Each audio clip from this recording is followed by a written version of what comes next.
Si vous divisez le livre de l'Apocalypse en 7 parties, vous simplifierez son étude. Prenez le premier chapitre, puis le second, puis le troisième, ensuite le quatrième, le cinquième, puis le sixième, au chapitre 19 du chapitre 20, première partie et deuxième partie, et pour finir, le chapitre 21.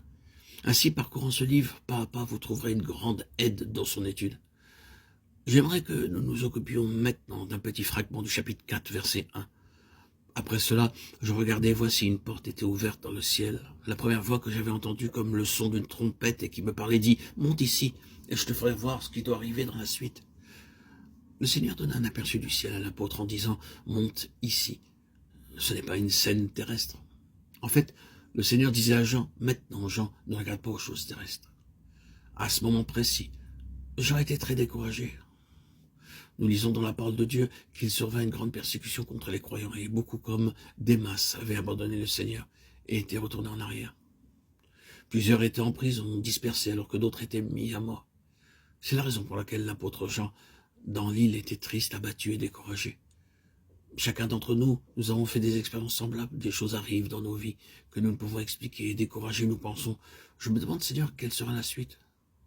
Lorsque nous voyons l'activité du diable, nous oublions la claire déclaration de la parole de Dieu disant, comme pour nous avertir que le diable peut venir comme un lion rugissant. Il viendra à nous comme un loup ravisseur. Quel avertissement! Il peut aussi se présenter comme un ange. Et cela nous avertit encore. Pour finir, il peut venir comme un fleuve. Il se présente toujours comme un lion rugissant, ou bien comme un loup, ou encore comme un ange, ou bien comme un fleuve. Nous devons prendre garde, mais ne pas nous inquiéter pour autant. Aussi longtemps que nous savons que le Seigneur est à l'œuvre, nous sommes en sécurité. Mais Jean était abattu et découragé.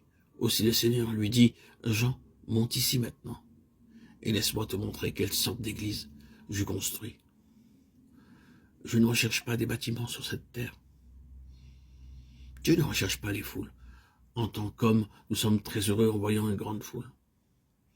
C'est notre nature. Le Seigneur Jésus-Christ ne recherchait jamais les multitudes, ce sont elles qui le recherchaient. Elles venaient et elles repartaient. Elle n'était pas très longtemps heureuse en sa présence. Jean 6,2 déclare « Une grande foule le suivait » parce qu'elle voyait les miracles qu'il opérait sur les malades. Plus loin, dans Jean 6,56, celui qui mange ma chair et qui boit mon sang demeure en moi, et je demeure en lui.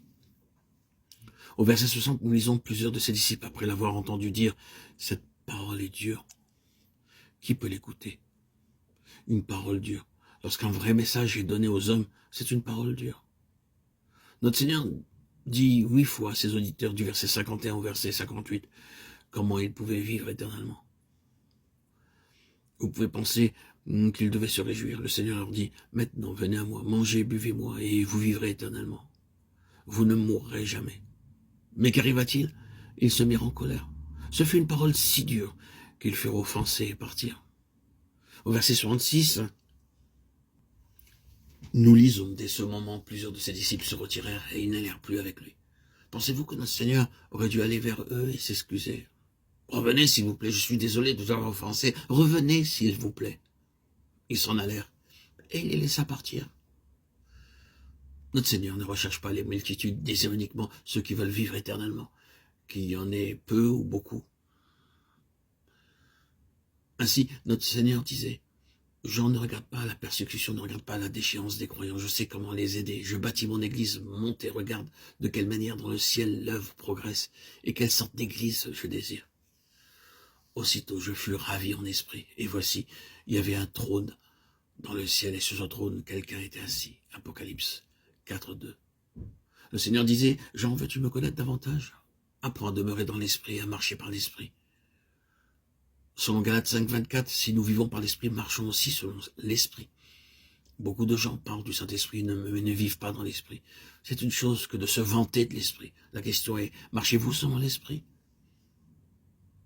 La parole de Dieu déclare clairement dans Romains 8:14, ceux qui sont conduits par l'Esprit de Dieu sont fils de Dieu.